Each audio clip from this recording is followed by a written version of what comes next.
सालिया नाम के कातिल शाहनवाज को सजाए मौत का हुक्म। सेशन कोर्ट इस्लामाबाद के जज नासिर जावेद राना ने फैसला सुना दिया। 10 लाख रुपए जुर्माने का भी हुक्म।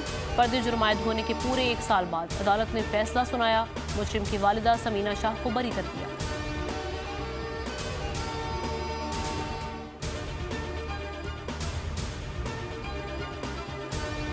इदारों पर इल्जाम नहीं लगाने देंगे, इदारे नहीं लोग बुरे होते हैं। चीफ जस्टिस काजी फाइज ईसा के शौकत अजीज सिद्दीकी की बरतरफी केस में रिमार्क्स। कहा, तबाही इस वजह से होती है कि शख्सियात की बजाय इदारों को बुरा भला कहते हैं।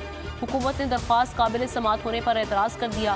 फैज़ हमीद और दीगर को फरीक बनाने के लिए दरख्वास्त गुजार को 1 रोज़ की मोहलत, समाअत कल तक मुलतवी।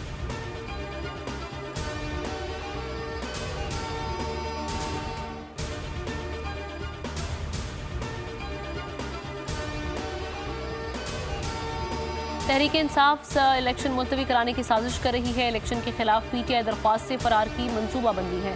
शहबाज शरीफ कहते हैं कि कहा इंतखाबात में ताखीर हुई तो जिम्मेदार पीटीआई होगी। फैसल करीम कुंडी बोले, उम्मीद है इलेक्शन कमीशन इंतखाबात में ताखीर नहीं होने देगा। 8 फरवरी इलेक्शन के हवाले से भरपूर तैयार है।